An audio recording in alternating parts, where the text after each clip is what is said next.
Sup Shredders, my name is Logan aka Spiderhands and welcome to an SP Reacts where today we have ourselves a track from an act named Graygarden, a song titled Cut and Run. And if we switch over to here, we have ourselves a track on the screen now. I should note before we get into this, I have previously reviewed Graygarden's work. I had listened through their album titled For Your Consideration back in the day, and apparently they've got another album coming out. This is the single off of this album, the second album. And there's going to be a 3-song EP because they're basically very busy with their upcoming releases, which is very exciting. We're going to listen through this track from start to finish, and we're going to hear what we think. Let's do it. Let's go. Spicy little guitar line now.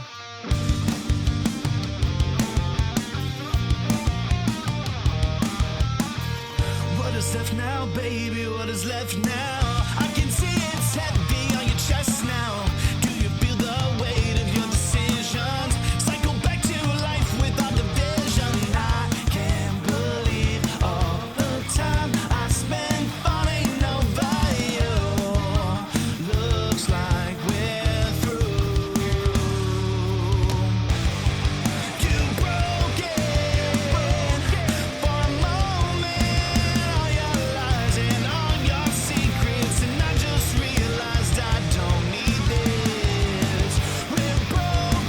Great legato there.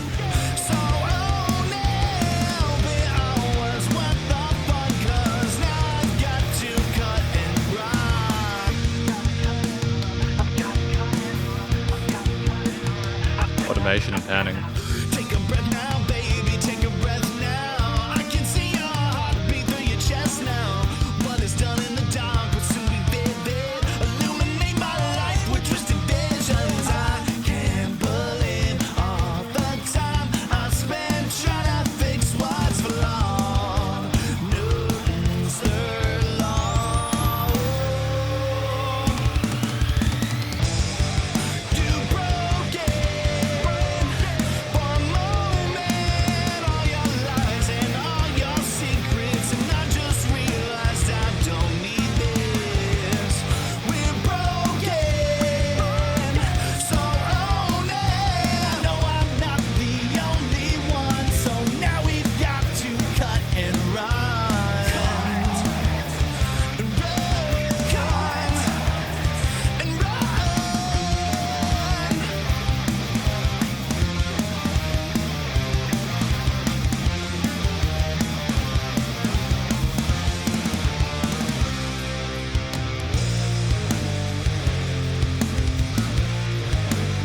The kicks are very prominent, but I don't think that's an issue.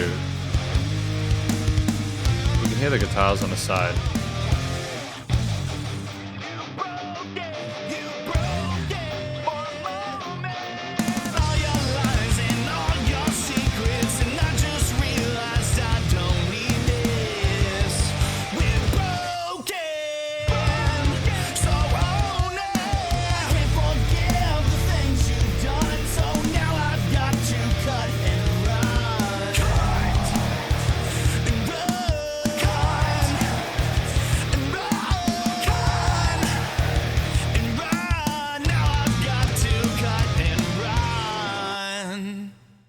Nice little bit of reverb tail on the end there. Nice. We're going to talk about this track more in the conclusion. And so welcome to the conclusion of my review of this track from an act named Graygarden titled Cut and Run. And so what do we think this track is about? I think this track is about someone who is just so sick of the difficulties, the trials and tribulations that they have with the other person that they're with, and they're just struggling with it, you know. And they're just gonna cut and run. They're just getting out of that area, you know. Like kind of like if you go back here, you've got the alien there and the car and everything like that, which is kind of neat. And so when I hear this story, I think there'll be people that can relate to it. I feel like there'll be an audience for this. I don't think it's too open that it's generic, but I think it's enough that it's just accessible. I like the storytelling, but I suppose in terms of the vocal performance itself, I feel like it's incredibly adept. I'm really the vocal performance with the head and chest voice is really tight. We have little bits of legato passages, and sort of like we have, like, you know, we go between notes really neatly and follow our chromatics as well as diatonics within the scales and modes associated within the key signature. A little bit of vibrato occasionally. There's backing vocals that come in on the sides as well as call and responses to sort of give a bit more kind of oomph behind it. There was a moment where we took a breath, like, and then that was like just really cool for like selling the story as a vocalist there, you know, like it's kind of like a fourth wall breaking thing, if that makes sense. It's not just that you're telling a story, but you're also acting it out. And there's this kind of almost Coheed and Cambria-esque kind of like vocal harmonies interlacing between sort of parts of the bridge and other areas there. We know when to add a bit of extra sort of zest to our vocal harmonies to make them stick. And then we did the vocal filtering in the interlude section before the final chorus and stuff like that. And ultimately, yeah, that was just really satisfying. So yeah, there was also a moment where like the vocals went backwards and forwards there, and there was automation and panning, which was just as much of a production thing as I suppose, you know, an actual sort of like compositional layer perspective thing. But it's really tight. It's just knowing when to do things like that and how to make them work. The track itself at 3:07 is right within a 2 to 4 minute sweet spot.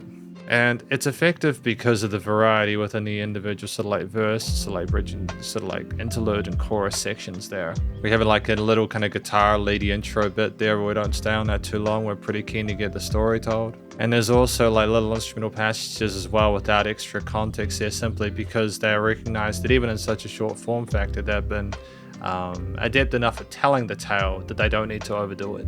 I think if I was to talk about the individual instrumental parts within this piece, one of the highlights for me personally were the drum parts. I love the variety of different sort of like quarters eighths, 16s, even some 30 seconds there and some triplets. Like, we're very comfortable with our main sort of grooves and patterns there.